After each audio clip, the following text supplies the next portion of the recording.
Surface जिसपे हम कोई infinite number of lines draw कर सकते हैं। अब वो जो इनफाइनाइट नंबर ऑफ लाइंस जो हमने इस पे ड्रॉ की हैं, हो सकता है कि वो एक दूसरे को इंटरसेक्ट कर रही हो सकता है एक दूसरे को वो इंटरसेक्ट ना भी कर रही हो, पर हमारे पास कोई भी एक ऐसा टू डायमेंशनल सरफेस जिसपे हम कितनी भी लाइंस ड्रॉ कर सके उसे बोला जाता है प्लेन।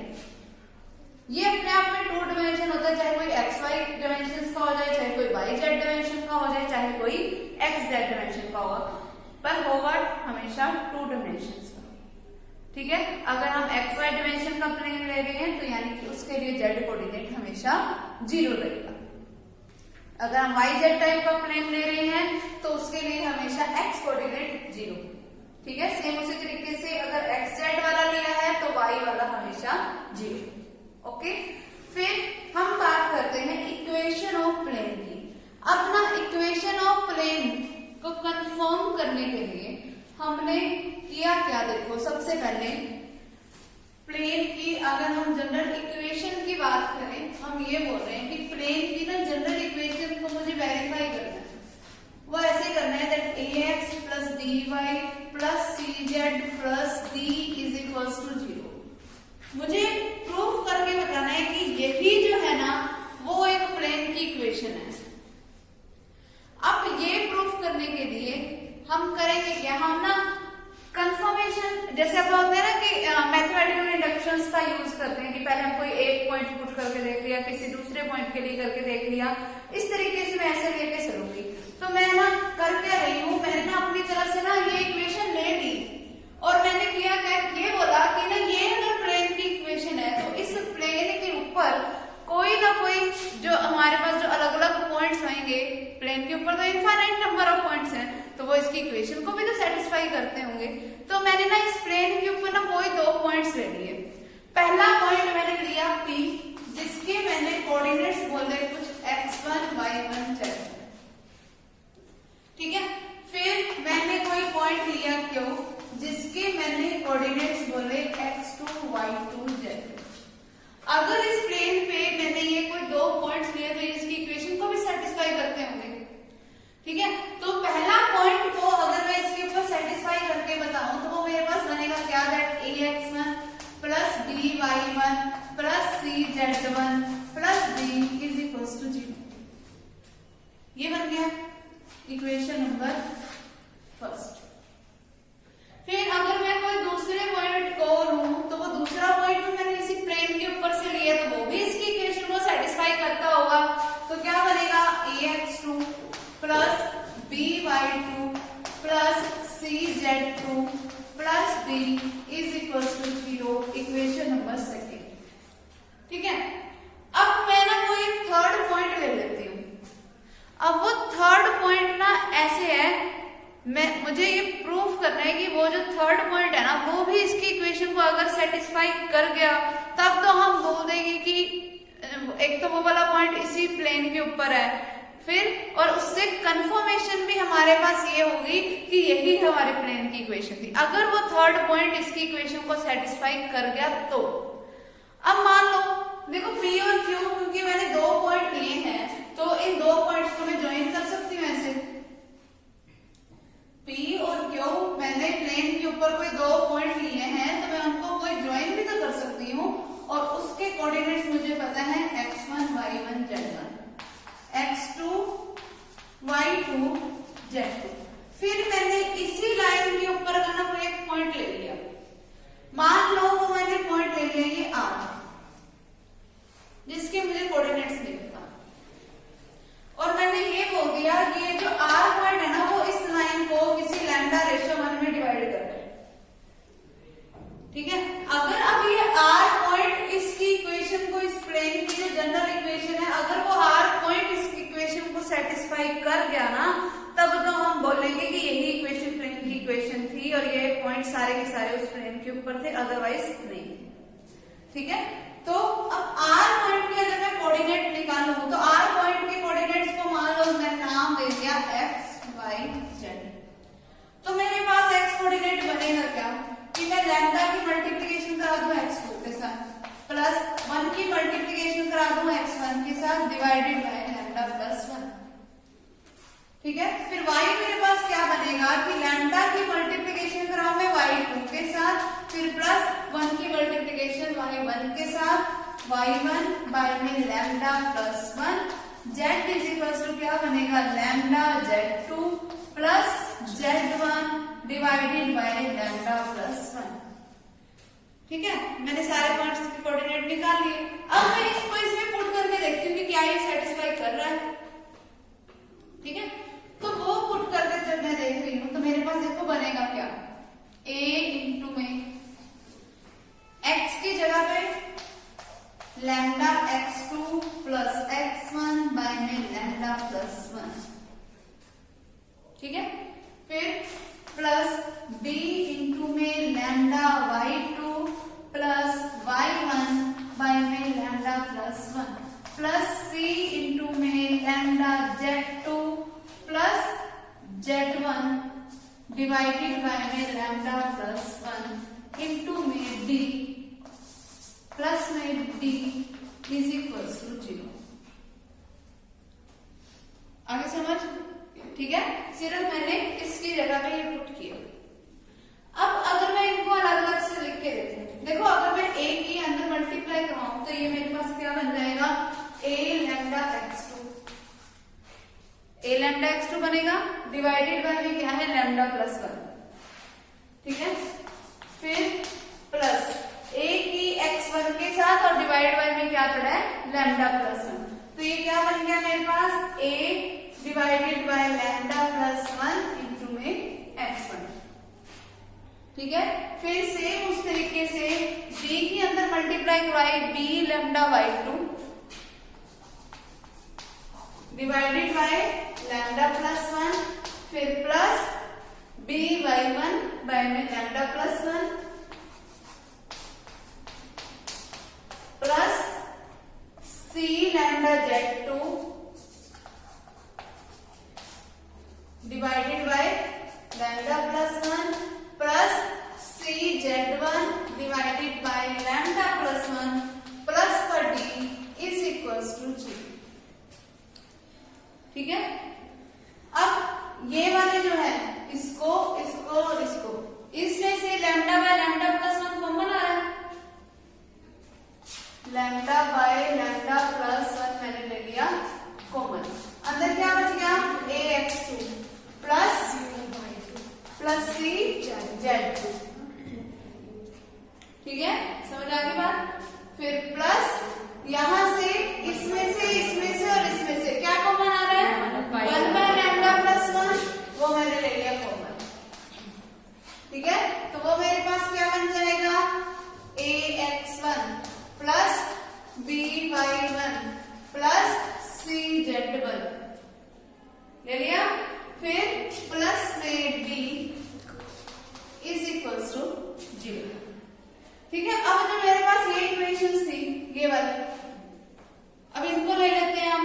देखो अगर हम इन वाली इक्वेशंस को ले रहे हैं तो ये इसको सॉल्व करके मेरे पास वैल्यू क्या बनेगी, देखो ax2 plus by2 plus cz2 किसके इक्वल आएगा माइनस के d के, तो यहाँ पर माइनस का d पुट कर सकती हूँ, माइनस का लैम्डा d डिवाइडेड बाय में क्या आएगा लैम्डा प्लस 1, फिर प्लस में यहां से क्या आएगा माइनस का d डिवाइडेड बाय में लैम्डा प्लस 1 प्लस में d। देख लेते हैं अब ये वाला मैंने जब ये थर्ड पॉइंट इसमें पुट कर दिया तो क्या ये राइट साइड 0 के इक्वल आ रहा है कि नहीं आ रहा। सेटिस्फाई तो तभी करेगा ना जब वो राइट साइड के इक्वल आ जाए। अगर अब इसको सॉल्व करने पे रिजल्ट 0 के इक्वल आ गया तो यानी कि ये सारे के सारे पॉइंट्स इसको सेटिस्फाई करते थे और यही हमारी प्लेन की इक्वेशन थी। ठीक है, अब देखो इसको मैं अगर एलसीएम लूं क्या बनेगा एलसीएम लैम्डा प्लस 1 माइनस का लैम्डा डी माइनस का डी फिर डी की मल्टीप्लिकेशन लैम्डा प्लस 1 के साथ क्योंकि डी के साथ तो ये था ही नहीं डिवाइडेड, तो डी की लैम्डा के साथ तो लैम्डा डी डी की 1 के साथ तो लैम्डा डी से लैम्डा डी कैंसिल डी से डी कैंसिल 0 डिवाइड बाय में लैम्डा प्लस 1 0 के डिवाइड में कुछ मर्जी आ जाए रिजल्ट क्या आता है 0, तो राइट साइड के इक्वल आ गया ना। ठीक है, तो इट मींस मेरे पास ये जो तीनों पॉइंट थे एक तो वो सारे के सारे पॉइंट्स उस प्लेन के ऊपर भी थे और उसकी इक्वेशन को भी सेटिस्फाई करते थे और मेरी प्लेन की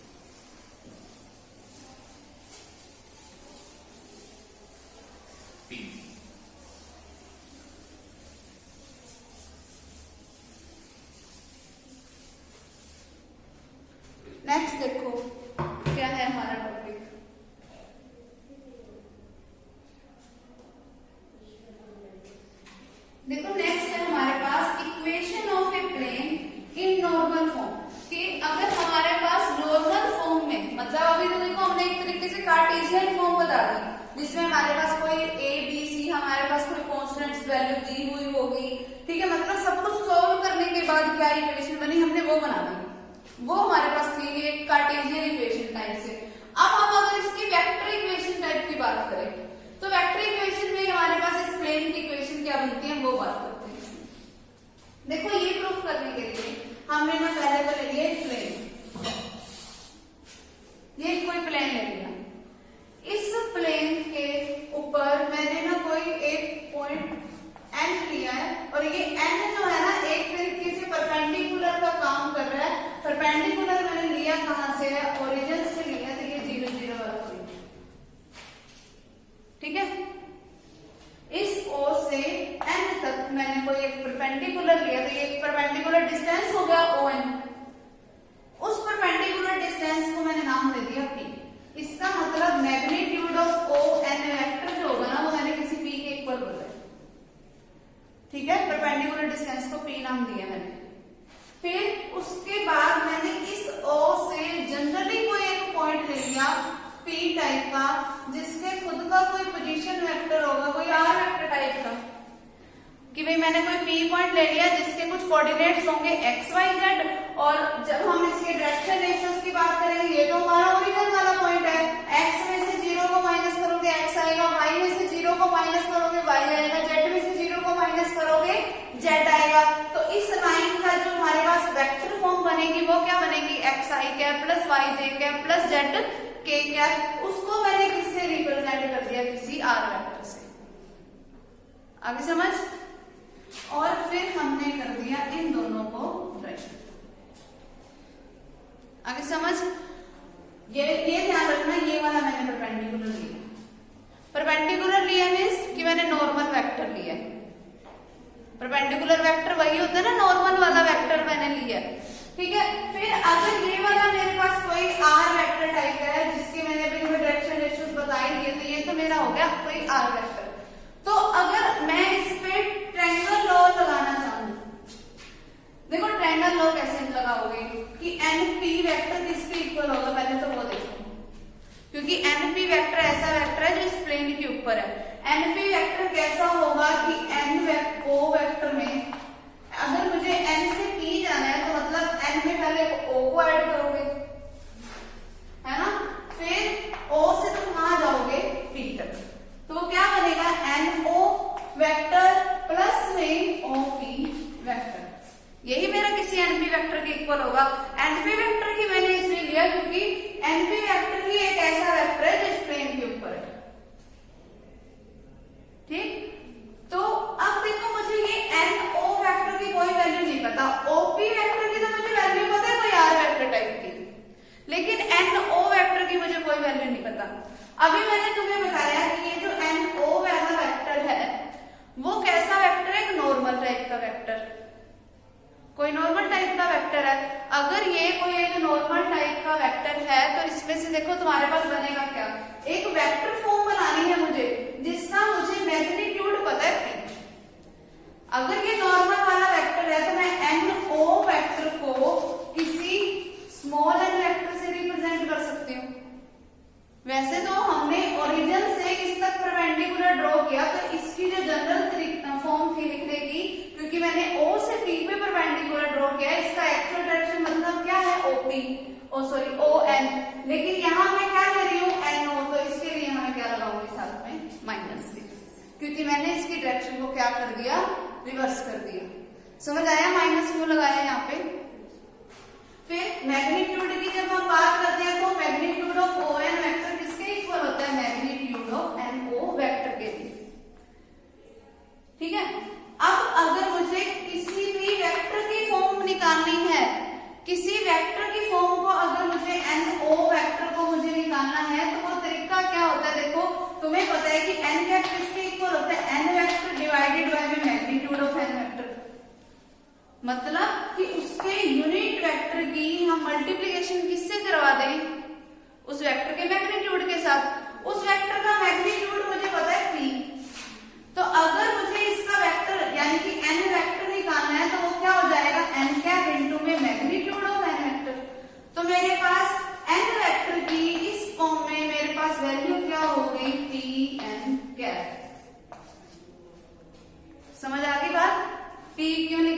क्योंकि हमारे पास जो मैग्नीट्यूड ऑफ एन वेक्टर है वो किसी पी के इक्वल है, क्योंकि जो हमारे पास नॉर्मल वेक्टर है उसकी लेंथ मुझे क्या बोल रखी है, कोई पी टाइप से।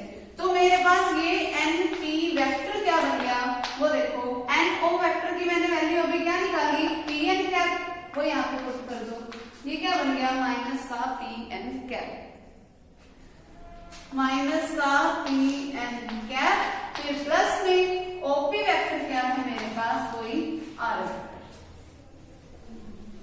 समझ आ गई बात, हमारे पास ये वेक्टर एनपी वेक्टर कैसे बना। फिर देखो इसने हमारे को निकालने को क्या बोला है, देखो हमें बोला है to find the equation of the plane where p is the length of the perpendicular from origin to the plane. उसने हमें थ्योरम में ही बोल दिया था कि हमने ओरिजिन से प्लेन पे परपेंडिकुलर लिया, इसीलिए हमने यहाँ पर माइनस का साइन लगाया था। फिर and N cap is a unit vector normal to the vector, और एन कैप क्या है, कोई यूनिट वेक्टर है जो इसकी क्या है, नॉर्मल है। अब देखो मेरे पास एनपी वेक्टर की मैंने ये वैल्यू निकाल दी। अब एनपी वेक्टर परपेंडिकुलर किसके है, इस ओ एन वेक्टर के परपेंडिकुलर है।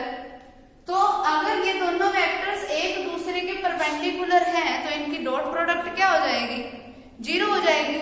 इट मीन्स कि एनपी वेक्टर की dot product O N vector के साथ वो क्या होगी, जीरो, क्योंकि एक दूसरे के परपेंडिकुलर है। ये गिवन है ना कि वो परपेंडिकुलर है। तो अब एनपी वेक्टर की वैल्यू पुट करो, वो क्या है, R vector minus P N cap dot में ओ एन वेक्टर की वैल्यू क्या है, देखो ओ एन, एनओ अगर माइनस ऑफ एन वेक्टर के इक्वल है तो ओ एन वेक्टर किसके इक्वल हो गया, सिंपली एन वेक्टर के इक्वल हो गया। तो डॉट में क्या हो गया, N vector is equals to zero. आगे समझ, ठीक है। तो अगर तुम्हारी मर्जी है कि तुमने इसको एन वेक्टर लिखना है या फिर इसकी जो जनरल फॉर्म ये वाली है वो लिखनी है तो वो लिख लो, वो तुम्हारी मर्जी है, ठीक है। एन वेक्टर वाली फॉर्म में लिखना है, चाहे इन दोनों की मल्टीप्लिकेशन की फॉर्म में लिखना है, वो तुम्हारी मर्जी है, तुम क्या लिखना चाहते हो, ठीक है। अब अगर मैं इनकी डॉट प्रोडक्ट कराऊं क्या बनेगा, डॉट प्रोडक्ट डिस्ट्रीब्यूटिव होती है हमेशा, तो आर वेक्टर की डॉट प्रोडक्ट किसकी होगी, एन वेक्टर के साथ, माइनस पी तो खुद एक परपेंडिकुलर डिस्टेंस है वो आ गया, फिर इनटू में पड़ा क्या है, एन कैप, इनटू में पड़ा क्या है, N vector is equals to zero.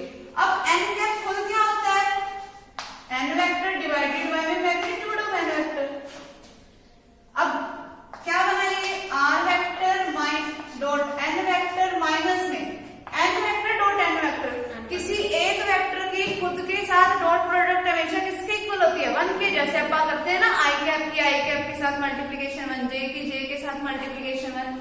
तो एक वेक्टर की खुद से हमेशा जब हम मल्टीप्लिकेशन करवाते हैं लेकिन उसके खुद के कोई कोफिशिएंट्स भी तो होंगे, तो वो हमारे पास क्या बनता है, मैग्नीट्यूड ऑफ एन का स्क्वायर। हमारे पास 12 चैप्टर जब हमने किया था ना तो हमने प्रॉपर्टी की थी कि ए डॉट ए हम किससे रिप्लेस कर सकते हैं, मैग्नीट्यूड ऑफ ए वेक्टर के स्क्वायर से, तो वो हमने वो लिख दिया।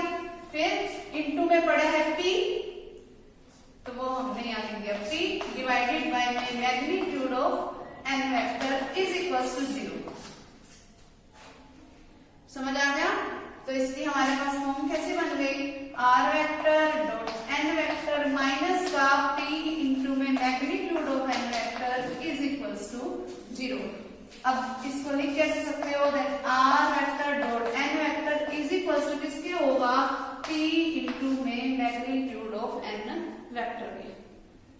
ये हो गई हमारे पास किसी भी लाइन की जो प्लेन की जो जनरल इक्वेशन है। देखो जो हमने अभी एक कार्टेशियन फॉर्म बोली थी वो ये बोली थी ax plus by plus cz plus d is equals to zero. इसमें इसको हम ऐसे लिख सकते हैं ax plus by plus cz is equals to minus का d। ये जो इतनी फॉर्म है ना, इतनी फॉर्म तो हमें मिली है इससे कि आर वेक्टर जो कि क्या था X I cap plus Y J cap plus Z K cap कि हमने डॉट प्रोडक्ट करवाई एन वेक्टर जो कि क्या था A I cap plus B J cap plus C K cap के साथ, ठीक है। और जो इसका मतलब कि p इंटू मैग्नीट्यूड ऑफ जो एन वेक्टर है वो मतलब इसके इक्वल है माइनस ऑफ p। समझ आ गई बात? तो ये आपस में क्या होंगे, इक्वल। ये है इनका कार्टेशियन फॉर्म का वेक्टर फॉर्म से जनरल कंपैरिजन, ठीक है। और अगर हमने इसको n वेक्टर की बजाय n कैप की फॉर्म में कभी भी लिखना हो तो बस हम इसको सिंपली रिप्लेस कर सकते हैं। n वेक्टर की जगह पे लिख दो n कैप इंटू में मैग्नीट्यूड ऑफ n वेक्टर, तो ये क्या बनेगा r वेक्टर डॉट में n कैप इंटू में magnitude of n cap is equals to p into में magnitude of n cap. Dot product कभी भी करते हैं तो जो कांस्टेंट क्वांटिटी होती है हम उसको बाहर ले सकते हैं, तो मैग्नीट्यूड ऑफ n कैप से magnitude of n cap cancel out. तो हम ये भी बोल सकते हैं that r vector dot n cap is equals to p, ठीक है। तो जो मर्जी फॉर्म बोल दो वो तुम्हारी मर्जी है, ठीक है। ये हमारे पास होगी एक फॉर्म ये कि r वेक्टर की अगर मैं यूनिट वेक्टर के साथ मल्टीप्लिकेशन कराऊं तो वो परपेंडिकुलर डिस्टेंस की इक्वल आती है, या ये बोल सकते हैं कि r वेक्टर की अगर मैं यूनिट नॉर्मल वेक्टर के साथ मल्टीप्लिकेशन कराऊं, अभी यहाँ पे यूनिट 1 नहीं लगाना क्योंकि इसका मैग्नीट्यूड 1 के इक्वल नहीं है। अभी मैग्नीट्यूड 1 के इक्वल कब बनता है, जब हम उसका कैप की फॉर्म में ले आते हैं, ठीक है। तो r vector dot n vector किसके इक्वल है, p इंटू में मैग्नीट्यूड ऑफ n वेक्टर। अब ये बार बार p इंटू में मैग्नीट्यूड ऑफ n वेक्टर नहीं लिखा जाता, इसको हम इज इक्वल टू कोई नाम दे देते हैं क्यू, ठीक है। तो हम ये भी बोल सकते हैं दैट r किसी क्यू के इक्वल है। इसका मतलब कि क्यू किसके इक्वल है, माइनस के d के इक्वल, क्योंकि ये क्यू के इक्वल ही था ना, मैंने क्यू इसी को नाम दिया p into magnitude of n vector को, तो अगर मैंने उसको क्यू नाम दिया तो इसका मतलब क्यू किसके इक्वल हो गया, माइनस ऑफ d के। समझ आ गई बात? इस तरीके से हम बता सकते हैं इनकी जनरल फॉर्म्स। रिपीट करने की जरूरत है नहीं?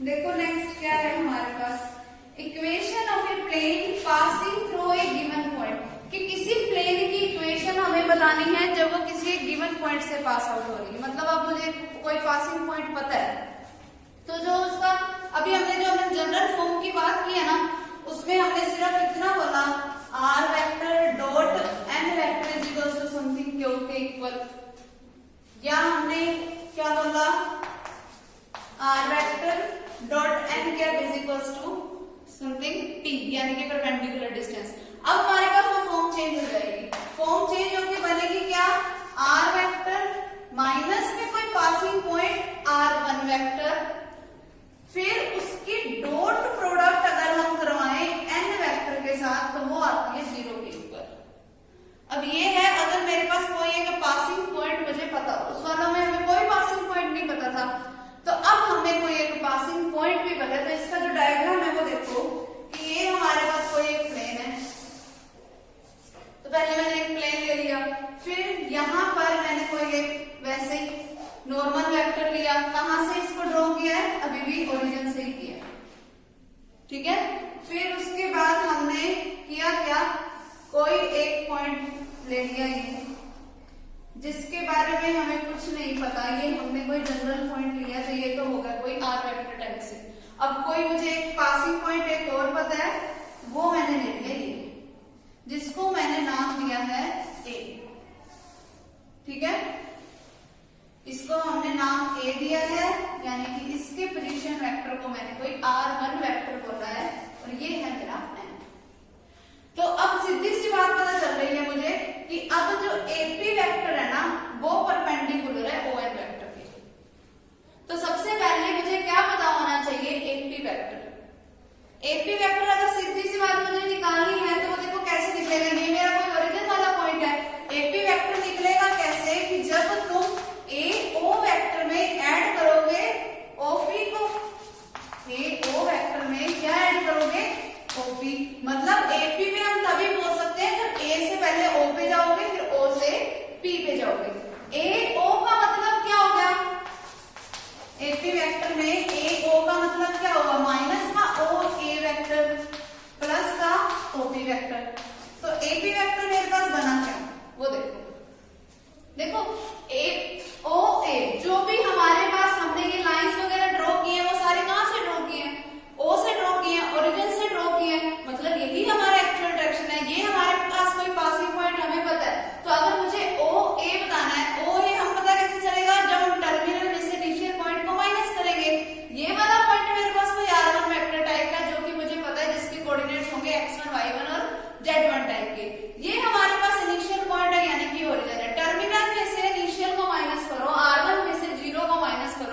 ठीक है, तो अब ये क्या बन गया, डॉट प्रोडक्ट डिस्ट्रीब्यूटिव होती है, क्या लिख सकते हैं हम इसको, R vector dot N vector minus r1 vector dot n vector is equals to 0। ठीक है, समझ आ गया।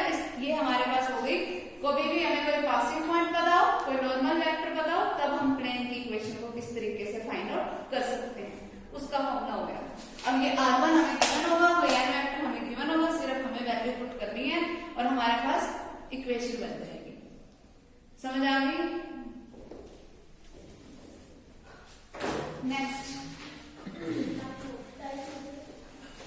नेक्स्ट है हमारे पास कि अगर हमारे पास किसी हमें प्लेन की इक्वेशन बतानी है जब हमारे पास 3 पासिंग पॉइंट्स हो। 3, अगर देखो ये तो कोई एक पासिंग पॉइंट का, कोई r1 वेक्टर टाइप का, कोई r2 वेक्टर का भी ऐसे कोई पासिंग पॉइंट हो सकता है, यहाँ पर कोई r3 वेक्टर का भी इसमें कोई पासिंग पॉइंट हो सकता है। तब उस वाले में जो हमारा n वेक्टर होगा ना, कोई फर्क नहीं है, बस यही चलेगा। देखो r vector minus r1 vector इतना तक तो बिल्कुल सेम। n वेक्टर क्या है, कोई नॉर्मल वेक्टर है। जब तुम क्रॉस प्रोडक्ट करते हो कोई भी दो वेक्टर्स की, तो हमें जो वेक्टर मिलता है वो नॉर्मल वेक्टर ही होता है। तो मतलब हमें करना क्या होगा, उसमें सिर्फ क्रॉस प्रोडक्ट करनी है दो वेक्टर्स की। कौन से दो वेक्टर्स की क्रॉस प्रोडक्ट करोगे, जैसे कर दी तुमने r2 vector minus r1 vector की क्रॉस प्रोडक्ट अगर कर दी r3 vector minus r2 vector के साथ, तो इसको जब सॉल्व करोगे तो कोई n वेक्टर बनेगा इज इक्वल्स टू 0। ठीक है, तो ये हमारे